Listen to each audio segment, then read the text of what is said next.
Em todo processo de desenvolvimento, há sempre uma discussão quase rotineira, quase recorrente, sobre taxa de câmbio. De um lado, se você tem a sua moeda muito valorizada, você reduz a competitividade do produto brasileiro em relação ao competidor externo. Por outro lado, você barateia a importação de máquinas e equipamentos que podem, eventualmente, modernizar a indústria brasileira, ou a indústria do país que tem a moeda valorizada. Nessa primeira parte da discussão, vamos tentar entender nos grandes processos de desenvolvimento qual que é o papel realmente relevante do câmbio, se é barateando os produtos, se é barateando equipamentos importados, o que se tem da experiência da história econômica. Eu queria perguntar para o professor Yoshiaki Nakano, que alguns anos atrás lançou uma tese audaciosa aí de uma grande desvalorização cambial para alavancar o desenvolvimento. Qual que é o papel que o câmbio tem que ter no longo prazo na consolidação de uma economia? Olha, Nassif, o processo de desenvolvimento é um processo de catch-up, de se alcançar um país desenvolvido. Você quer chegar, a imagem do nosso futuro é um país desenvolvido. Então você tem que trazer a fronteira tecnológica, trazer o progresso tecnológico para dentro do país. E o caminho natural para trazer é a importação, né, de bens de capital, de tecnologia. Portanto, o país precisa exportar para crescer, porque se você só exporta, você não pode ter déficit indefinidamente. E o câmbio é fundamental para você viabilizar esse processo exportando cada vez mais. Além disso, o câmbio tem um papel fundamental no processo de desenvolvimento, porque a taxa de câmbio vai determinar exatamente a lucratividade do setor mais dinâmico, que está voltado, né, a esse setor de exportação, né, e aqueles que competem com as importações. Então, determinando a lucratividade, você vai determinar não só a taxa de poupança, que o grosso da poupança de um país é lucro retido. Todo empresário está aí, mas a única grande preocupação do empresário é o EBITDA, né? É o fluxo interno de caixa, para ver se você consegue investir e crescer.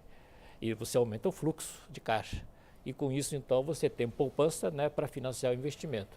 E é dessa forma que os países constroem, né, uma grande estrutura produtiva nacional e competitiva, né? Então, nesse sentido, é fundamental. Se você olhar para todo o processo de desenvolvimento no pós-guerra, foi desse jeito. Foi assim com a Alemanha, destruída pela guerra, e Japão.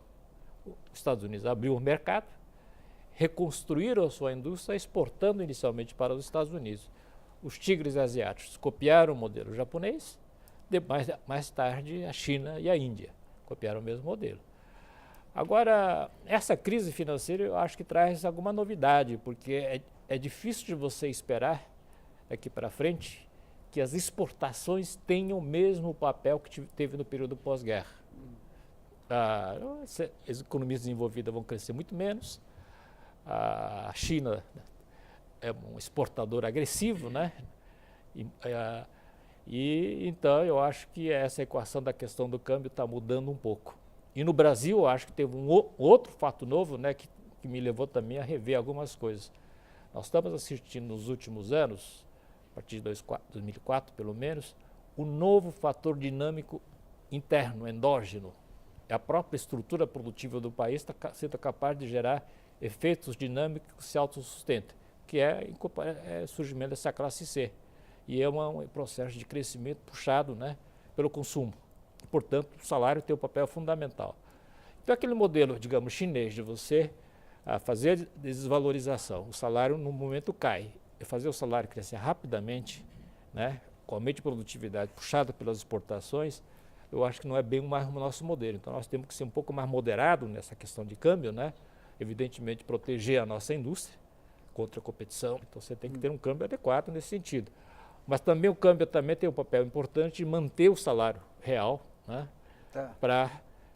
Então você tem que encontrar um equilíbrio, um câmbio que permite você sustentar o crescimento do mercado doméstico puxado pelo salário, que esse é o motor dinâmico do crescimento dos últimos anos, ao mesmo tempo, né, as exportações serem lucrativas suficientemente para você sustentar a longo prazo a possibilidade de você importar e trazer a fronteira tecnológica. Você possa gerar poupança